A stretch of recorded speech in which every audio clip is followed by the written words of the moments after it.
Baik Pak, perkenalkan nama saya Muhammad Daftar Rizky Sutrisno dengan NRP 3 digit terakhir 207. Di sini saya mau mendemokan tentang jawaban saya dari soal ETS kelas KPPLE hari Rabu kemarin. Pada pertemuan 9 tanggal 23 Oktober tahun 2024. Di sini langsung saya mulai saja karena pada soal ETS kemarin itu terdapat 6 soal. Jadi di sini saya mengerjakan semua soalnya dan saya akan mendemokan dari soal nomor 1. Soal nomor satunya ini pertanyaannya adalah mengapa perangkat lunak cenderung menjadi lebih kompleks seiring dengan perkembangannya. Jelaskan dua faktor utama yang menyebabkannya. Jawaban saya itu perangkat lunak cenderung menjadi lebih kompleks seiring perkembangannya karena dua faktor utama. Yang pertama itu adalah perubahan kebutuhan. Karena seiring berkembangnya perangkat lunak dan jumlah penggunanya, kebutuhan baru terus bermunculan. Kebutuhan ini seringkali dipengaruhi oleh perubahan dalam lingkungan bisnis, tren teknologi baru, atau ekspektasi pengguna. Integrasi fitur-fitur baru sambil tetap menjaga kompatibilitas mundur menambah kompleksitas perangkat lunak. Yang faktor kedua itu tentang pertumbuhan ukuran dan ketergantungan sistem. Saat sistem perangkat lunak berkembang, jumlah komponen antarmuka dan baris kode bertambah. Mengelola interaksi antar berbagai modul menjadi lebih sulit, dan setiap penambahan fitur atau perubahan dapat mempengaruhi banyak bagian sistem, membuat pemeliharaan, debugging, atau pembaruan semakin rumit. Jadi, kedua faktor ini berdampak pada meningkatnya kompleksitas, membuat sistem lebih sulit untuk dikelola, diuji, dan dikembangkan secara efisien. Langsung saya lanjut untuk nomor 2. Soalnya adalah apa yang dimaksud dengan software reusability dan mengapa hal ini penting dalam pengembangan perangkat lunak modern. Jawaban saya, software reusability adalah kemampuan untuk menggunakan kembali komponen perangkat lunak yang telah dikembangkan sebelumnya dalam proyek lain atau bagian lain dari aplikasi yang sama. Hal ini penting dalam pengembangan perangkat lunak modern karena dua faktor. Yang pertama itu adalah efisiensi waktu dan biaya. Menggunakan kembali kode atau komponen yang sudah ada, menghemat waktu dan mengurangi biaya pengembangan. Tim tidak perlu membangun ulang dari awal setiap kali sehingga mempercepat pengembangannya. Yang kedua adalah kualitas yang konsisten. Komponen yang sudah diuji dan digunakan sebelumnya cenderung memiliki kualitas yang lebih baik karena telah melalui siklus pengembangan dan pengujian yang matang. Lanjut untuk soal nomor 3. Soalnya itu apa peran pengujian perangkat lunak atau software testing dalam siklus hidup pengembangan perangkat lunak? Dan disebutkan dua jenis pengujian yang umum digunakan. Jawaban saya, pengujian perangkat lunak atau software testing memainkan peran penting dalam memastikan kualitas perangkat lunak dengan menemukan dan memperbaiki kesalahan atau bug sebelum perangkat lunak dirilis kepada pengguna. Pengujian dilakukan sepanjang siklus pengembangan untuk memvalidasi bahwa perangkat lunak berfungsi sesuai dengan persyaratan dan untuk memverifikasi bahwa tidak ada kesalahan teknis yang tersembunyi. Dua jenis pengujian yang umum dilakukan adalah ada dua, yaitu A. Unit testing. Pengujian ini berfokus terhadap komponen individual dari perangkat lunak untuk memastikan bahwa setiap unit berfungsi sesuai dengan spesifikasi. Yang kedua, integration testing. Pengujian ini menguji interaksi antara beberapa komponen satu modul perangkat lunak untuk memastikan bahwa mereka bekerja sama dengan baik secara bersama-sama. Lanjut ke soal 4, yaitu sebutkan dan jelaskan 3 komponen utama dari struktur perangkat lunak, yaitu framework activity, umbrella activity, dan task set.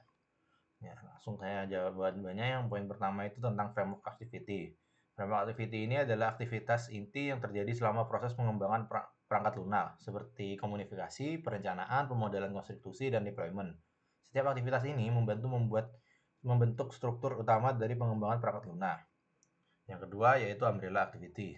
Aktivitas-aktivitas ini berjalan di sepanjang proyek dan mencakup hal-hal seperti manajemen proyek, pengandalian resiko, penjaminan kualitas, serta manajemen konfigurasi. Umbrella activity membantu memastikan proyek berjalan sesuai dengan rencana dan mempertahankan kualitas perangkat lunak. Yang terakhir yaitu task set. Ini adalah kumpulan tugas spesifik yang harus dilakukan dalam setiap framework activity. Setiap task set mencakup pekerjaan yang harus diselesaikan, produk kerja yang dihasilkan, dan titik jaminan kualitas yang diperlukan untuk menyelesaikan aktivitas tersebut. Lanjut ke soal nomor 5, yaitu bagaimana manajemen konflik dapat berperan dalam keberhasilan tim rekayasa perangkat lunak, dan sebutkan 2 teknik untuk menangani konflik dalam tim pengembangan. Jawaban saya, manajemen konflik sangat penting dalam keberhasilan tim rekayasa perangkat lunak karena konflik yang tidak dikelola dengan baik dapat mengganggu produktivitas, dan menurunkan kualitas kolaborasi antar anggota tim. Dengan mengelola konflik secara efektif, manfaat yang dapat didapat antara lain yang pertama yaitu meningkatkan kerjasama antar sesama tim. Yang dimana menyelesaikan konflik membantu menjaga dinamika tim yang positif dan kolaboratif, yang sangat penting dalam proyek perangkat lunak yang kompleks. Yang kedua yaitu mencapai keputusan yang lebih baik, di mana konflik yang dikelola dengan baik seringkali menghasilkan ide-ide baru atau solusi yang lebih kreatif. Dua contoh teknik untuk menangani konflik dalam kepentingan pengembangan adalah yang pertama itu adalah kompromi, yaitu mencari solusi di mana setiap pihak terlibat memberikan sebagian dari keinginan mereka untuk mencapai kesepakatan bersama. Intinya seperti musyawarah. Yang kedua itu kolaborasi, yang dimana melibatkan semua pihak untuk mencari solusi yang mengakomodasi kepentingan semua orang, sehingga tidak ada yang merasa dirugikan.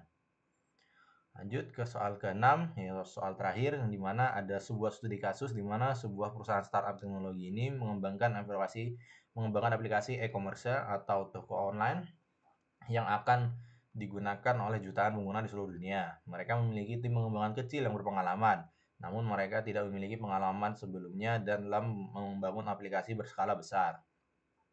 Di sini kita disuruh menjelaskan tentang tantangan yang dihadapi startup tersebut terkait dengan sifat perangkat lunak atau nature of software yang berkembang secara terus-menerus.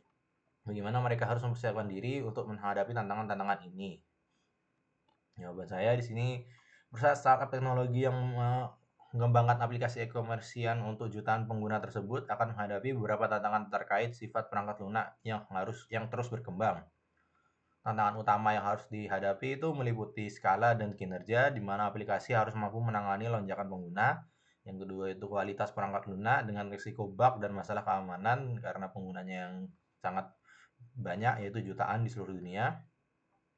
Yang ketiga itu adalah perubahan kebutuhan pengguna yang mengharuskan aplikasi beradaptasi dengan cepat, karena di masa digital ini adaptasi manusia itu sangat cepat sekali berubahnya, jadi juga harus aplikasi e-commerce-nya juga harus bisa beradaptasi dengan sifat-sifat manusia yang berubah.